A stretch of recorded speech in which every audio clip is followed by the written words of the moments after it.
तो हाँ जी, द आदर्श की फैमिली, क्या हाल चाल है आप सबके।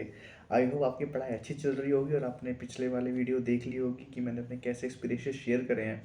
और अब जो वैकेंसी मैं आपको बताने जा रहा हूँ, जो नई वैकेंसी है, उस वैकेंसी का नाम है, बहुत सारे बच्चों के लिए 12th पास के लिए वैकेंसी आई है, बहुत ही बढ़िया वैकेंसी है और काफ़ी रिस्पेक्टेड जॉब भी है, अपने आप में एक बढ़िया है। उस वैकेंसी का नाम है इंटेलिजेंस ब्यूरो। इंटेलिजेंस ब्यूरो में security assistant as well as motor transport और मल्टीटास्किंग स्टाफ का एमटीएस का वैकेंसी आई है, आप सबके पास आई है। और टोटल कुल कितनी वैकेंसी है, कितने कितने क्राइटेरिया के लिए, आप सब अब वो बात करते हैं। तो जो हमारे पास टोटल वैकेंसी आई है सिक्योरिटी असिस्टेंट और मोटर ट्रांसपोर्ट की जनरल में, वो आई है 221। एमटीएस जनरल में आई है 183। अब हम बात करते हैं ओबीसी का। ओबीसी में वैकेंसी टोटल 60 है एसए का, और एमटीएस के है 65। फिर बात करते हैं एससी कैटेगरी की। एससी कैटेगरी की 34 वैकेंसीज हैं हमारे पास, और एमटीएस के अंदर कोई भी वैकेंसी नहीं है। और एसटी वालों के लिए 30 वैकेंसी है एसए के लिए, और एसटी में एमटीएस के लिए है 25 वैकेंसीज। तो टोटल अप्रोक्सीमेटली अगर हम लगाते हैं तो हमारे पास 362 वैकेंसी निकलती है एसए के लिए, और एमटीएस की निकलती है 315। सो जल्दी जल्दी फॉर्म फिल करना स्टार्ट कर दीजिए, और बिल्कुल लेट मत करना इसको फॉर्म भरने के लिए। अगली बात करते हैं कि हम लोग से पे स्केल कितना मिलने वाला। भाई मेन बात तो पैसा ही है ना, कि पैसा कितना मिलेगा इस क्लियर करने के बाद। तो ये ग्रुप सी की पोस्ट है, नॉन गेजेटेड है as well as non ministerial भी है। पे स्केल इसमें आपको मिलेगा लेवल 3 का। उसका लेवल 3 है 21,700 से लेकर 69,100 पे मैट्रिक्स। ये है सिक्योरिटी असिस्टेंट का। अब एमटीएस का जान लीजिए क्या है। ये है लेवल 1 का, जहाँ पे आपकी सैलरी होगी 18,000 से लेकर 56,900 के बीच में। बाकी पे स्केल में अलाउंस मिलेगा, स्पेशल सिक्योरिटी अलाउंस मिलेगा, और कैश कंपनसेशन मिलेगा जब आप हॉलीडेज पे जाएंगे, उसके बाद मिलेगा आपको। असेंशियल क्वालिफिकेशन आपके लिए है सिर्फ 12th पास होने चाहिए, एक वैलिड ड्राइविंग लाइसेंस होना चाहिए अगर आप एसए या फिर मोटर ट्रांसपोर्ट के लिए अप्लाई कर रहे हैं। अगर आप सीधा मेंटेनेंस के लिए कर रहे हैं तो आपका 10th पास होना ज़रूरी है, प्लस में आपका मतलब कोई उसमें ड्राइविंग लाइसेंस वाली कोई बात नहीं है, जिक्र नहीं है उसमें।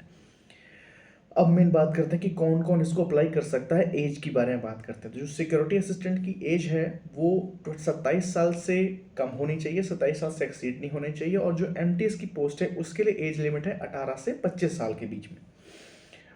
और रिलैक्सेशन आपको मालूम ही है कि जनरल के लिए कोई रिलैक्सेशन होता नहीं है, और ओबीसी के लिए है 3 साल का रिलैक्सेशन, और SC/ST कैटेगरी वालों के लिए है 5 साल का रिलैक्सेशन। बाकी सब बेकार की बात लिखी गई है इसमें। और सेंटर ऑफ एग्जामिनेशन टोटल करीबन 15 सेंटर दे रखे हैं, और 15 स्टेट्स दे रखे हैं, उसके अंदर डिफरेंट डिफरेंट है। आपको टोटल 5 ऑप्शंस बढ़ने हैं।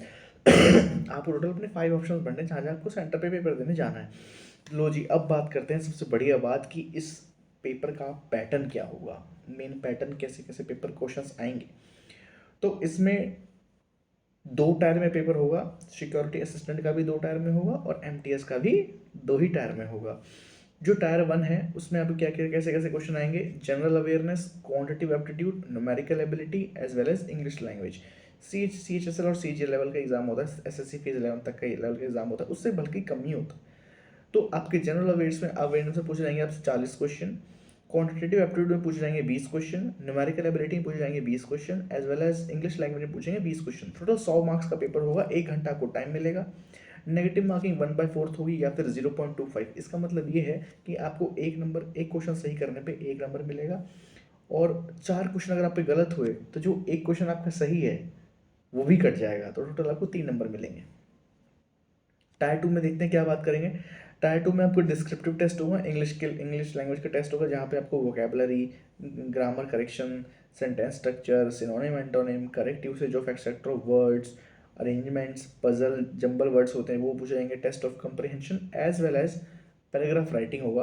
ये टोटल 150 वर्ड्स में लिखना है, और इसका मार्क्स होगा 50 मार्क्स का, और 50 मार्क्स ईच पार्टी होंगे, और 50 मार्क्स का ही पेपर होगा। इसके लिए आपको 1 घंटे का टाइम दिया जाएगा, ठीक है ना। और कट ऑफ मार्क्स की बात करते हैं। सिलेक्शन आपका मेरिट बेस पे ही होगा, लेकिन कट ऑफ क्लियरेंस की बात करते हैं तो आपको 35 नंबर होने चाहिए अगर आप यूआर से हैं, अंडर रिजर्व कैटेगरी है जनरल, और ओबीसी के लिए 34, SC/ST के लिए 33 एंड ईडब्ल्यूएस के लिए 35, ठीक है जी। अब बात करते हैं अप्लाई करना है तो कहाँ करना है। सरकारी रिजल्ट पे जाना आप लोग, वहाँ पे अप्लाई ऑनलाइन पे सेक्शन पे जाना, वहाँ पे थर्ड या फोर्थ सेक्शन में आपको दिख जाएगा कि आपका आईबी का फॉर्म आउट हो चुका है। इसकी ऑनलाइन रजिस्ट्रेशन डेट स्टार्ट होने वाली है 14 अक्टूबर से और क्लोजिंग डेट होने वाली है 13 नवंबर से। Last date of submission of application fee जो उसका 100 रुपये किराया फीस है वो आपको दिया जाएगा, लास्ट डेट उसकी 16 नवंबर तक की। ठीक है, अब हम चलते हैं नेक्स्ट। ध्यान से संभाल के अपना करना, अपना इमेज का साइज़ और सिग्नेचर का साइज़ वो सब रखना। मैं आपको बता दूं, अगर आप इमेज अपलोड करते हैं, स्कैन करवाते हैं साइबर कैफे ऐप से खुद से भी करते हैं, तो जो इमेज का साइज़ होना चाहिए वो 50 से 100 KB के बीच में होना चाहिए। जो सिग्नेचर का साइज़ होना चाहिए वो 50 से 100 KB का ही होना चाहिए। कोई थंब इम्प्रेशन नहीं चाहिए इसमें आपको, जैसे कि SSC में मांगते हैं। ठीक है, और SC/ST के लिए कोई फीस नहीं है हमारे पास। बस, तो ये था आज की वीडियो में, बस इतना ही। अब stay tune for next video. Next ही और धमाकेदार गवर्नमेंट जॉब वैकेंसी बहुत सारी आने वाली है, अपडेट आपको ज़रूर करता रहूँगा मैं। बस stay connected with my channel, kindly like share and subscribe. Thank you so much.